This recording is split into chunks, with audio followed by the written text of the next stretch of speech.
Welcome to Animated Discussions. My friends call me D, and today we're gonna need a bigger boat. You're gonna need a bigger boat. So, if you can't already guess what movie we're doing Jaws today. Let's do this thing! Starting in the beginning, I was shocked that we started with the music.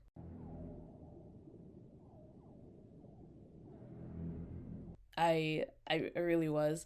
John Williams, King. I've had the very huge honor of getting to watch him at the Hollywood Bowl perform, and his legacy transcends, and he and Spielberg have worked together a lot.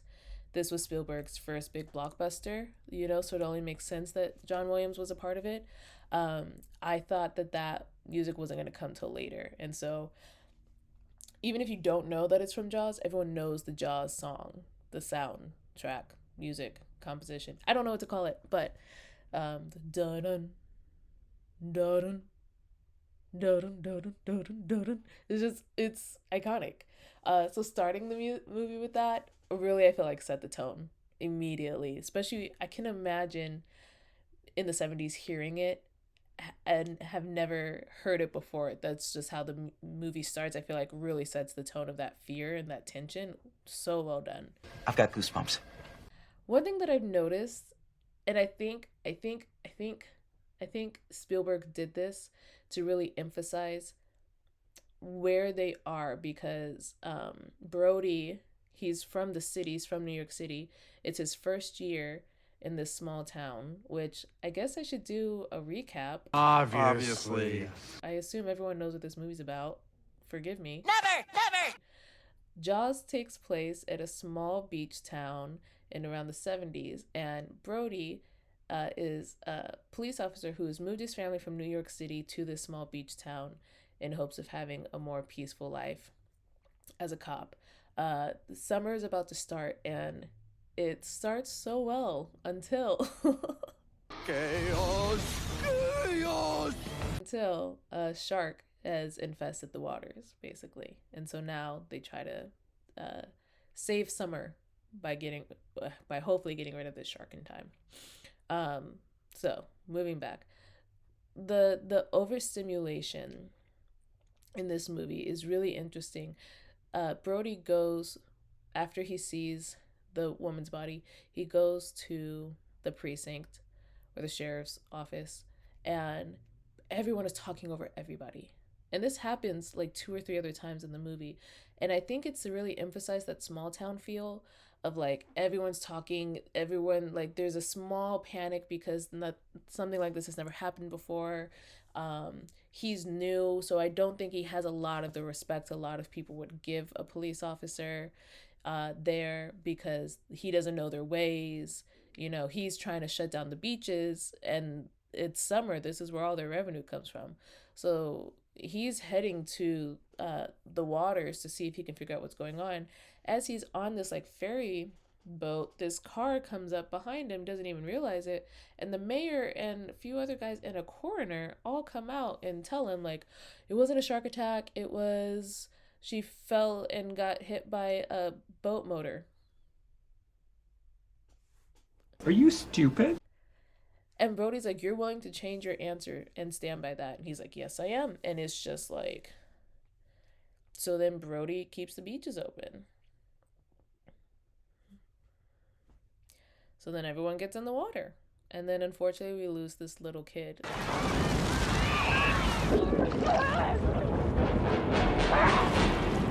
And this pushing that happens on Brody's face,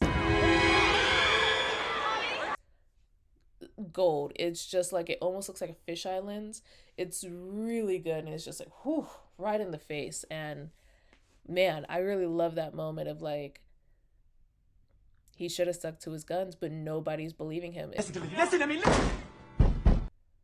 The little boy who died, his mom comes, and you think she's coming to see that the shark has been captured. No, she comes and slaps Brody in the face. And she's like, I heard that you knew it was a shark attack and you left the beaches open. You left the beaches open. Shame on you. She walks away. And honestly, yeah, slap him twice. you know, but also, is it his fault? Yes, the responsibility and the blame lays with him as the person who has the jurisdiction, but the mayor, he's caught in this bureaucracy. So does the blame really go to Brody, or does it go to the mayor? I really, it's so interesting to see that tension there of just like, so who actually gets in trouble in this who should be the one who should be blamed? And could Brody have stood his ground a little more against the mayor? I genuinely don't know if he could have. It's his first year, you know. And then we later, they're at home, and Brody's eating, and you watch his son kind of imitate him, you know. And this scene is very interesting to me because I love seeing that to someone Brody's still a hero, even though to someone else he's a villain in this moment. And someone I admire deeply, very, very much, mentioned to me, they said, they said, Spielberg's very good at having human connection through silence. And he pointed out this scene. He said this is one of his favorite scenes of like the son imitating him and then asking for a kiss and saying, I need this right now. And before asking for the kiss, it's just this son who wants to be like his dad imitating his father. And it's such a beautiful scene. I love it. I think it's amazing. um it's so well done, you know what I mean? And it's subtle, and it's cute, and it's endearing. And then we see a bit of vulnerability from Brody of like, I just need a kiss. Like, I just need to know that someone still loves me, you know? And I really enjoy that. Please, just let us feel our feelings. There's a shot that I don't remember, but I'm looking at Shot Deck right now, and it's this beautiful framing of the teeth around the boats, and I love that, and I'm really mad that I missed it when I first saw the movie. That's crazy to me. That's insane that I didn't catch that. But that's right around the time where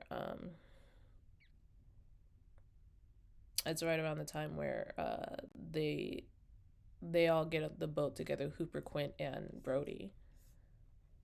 I just thought that was fascinating. I'm getting tired. There is a scene where Quint has his fishing pole out, and it's quiet, and all you hear is the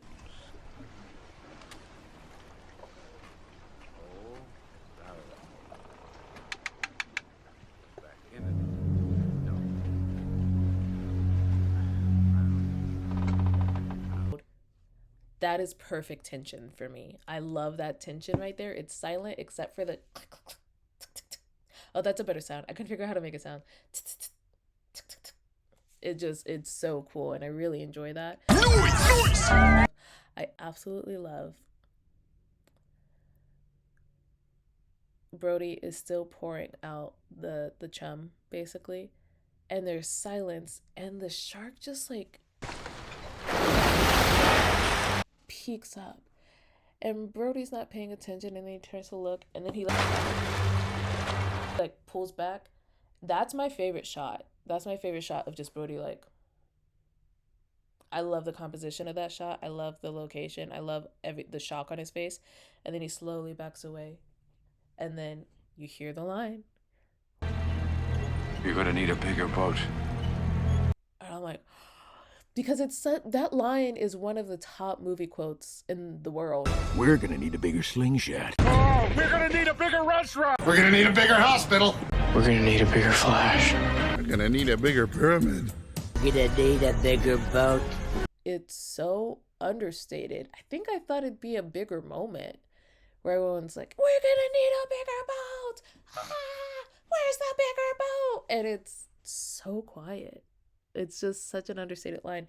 And I love it. I think it's really cool that they did it that way. And I think it shows that it's not always the big moments that transcend anything.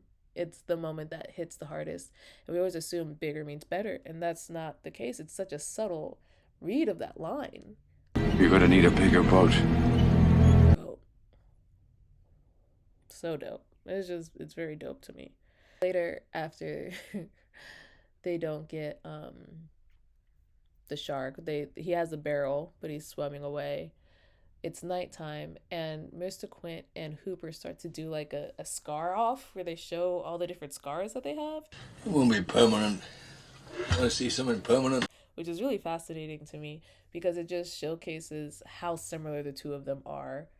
They're basically the same person. They're just passionate in two different ways. And then you see Brody like look down his pants, and I'm like, is that the only spot you're looking for a scar? It's very interesting to me. But then Mr. Quint talks about 1945, World War II. To Hooper, that's the USS Indianapolis. And how they're stuck in the water. So 1,100 men went in the war. 316 men come out. The Sharks took the rest June the 29th, 1945. The fact that completely turned the tide for his whole life. Because when you see his house, it's completely covered in shark jaws. And I think that showcases his form of vengeance on his comrades, for his comrades, of like, I'm going to kill as many sharks as I can to make up for the fact that they killed all my friends, you know? And then he says, Anyway, we delivered the bomb. That is a line that I'm like, that didn't transcend time. That line just blows my mind. It's just like, anyway, we delivered the bomb. What? I love that line. I love that line. And it's just so nonchalant, and I think that shows a lot of how men process pain of like, this devastating thing happened to me. Anyways, we did what we came to do. Oh, what? I love it. I love it so much. I also really love the camaraderie that is growing in this scene. Hooper's getting drunk. They're all comparing scars. Quint gets very vulnerable, telling them this story, and then they all sing together. Show me the way to go home. I'm tired and I want to go to bed. And it's very much a she shanty moment, you know, with Mr. Quint being the pirate of the group, you know, and then Jaws attacks. Everything happens, and Hooper tries to go in the cage, and it doesn't work out, but he stays underwater to hide, and you wonder if he's gonna get the harpoon that he loses, but he doesn't. And then Jaws eats the boat, and then Jaws eats Mr. Quint. And it's like, oh, his fate. It's like the curse of that platoon. I'm so sorry. I don't know the term for all of the soldiers who were together. I'm calling it a platoon. I don't know that that's correct. But all of them, it's like they're cursed to be killed by a shark at some point. He dies by a shark, which, I mean, you're toying with fate if your whole life is to attack sharks. But watching him die is like, Quint's the one who dies? I didn't expect that. I really didn't. And so that's really interesting to me. And then Brody feeds a gas chamber in Jaws and then says, Smile, you son of a... I also really like that line too. I think that's a really cool line. But then tries to shoot it, and then finally shoots it, explodes. He's holding on to the raft, and then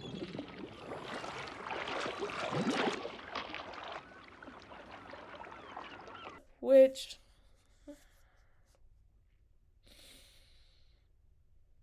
I don't know. I get trying to protect yourself, but also the boat's dying, but I don't know how much you can see with the goggles. I'm judging someone who has done something that I don't know that I would ever do. So maybe that's just me being a little hypocritical, but it's very fascinating to me. So, and then they paddle away. I think the tide's with us. And go home. And I'm like, how far away are you from home? How do you know where home is? You're just so happy. You've lost someone. You're so happy. Do you get the $10,000 now? What happens to Mr. Quint's house? There's just so much to process and unpack, and I'm very much I love a neat bow, and there's no neat bow for this, which is fine. It's not, but it's fine.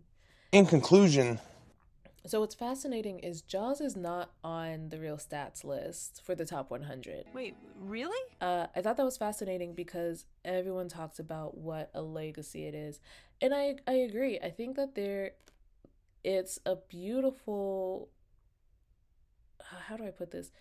It changes the game for horror, absolutely. What was hard for me is I love movies that are very deep, and Jaws is not a deep movie. It also didn't scare me, which I know a lot of people are like, well, yeah, it's from 75, like it's not really gonna scare you. Okay, I'll just say it this way. I saw Halloween, the original Halloween with Jamie Lee Curtis, and I was terrified. And when I say terrified, I mean terrified. The original Carrie also scared me, and Spy Kids, because I'm a child at heart. But Spy Kids terrified me when I was a kid. Yeah. So that really surprised me that Jaws didn't scare me at all. So brave. I watched it just assuming it would be on the list. But it's not. But I got to watch it, and I got to watch a legacy movie, so I'm very happy about that. It's a win-win.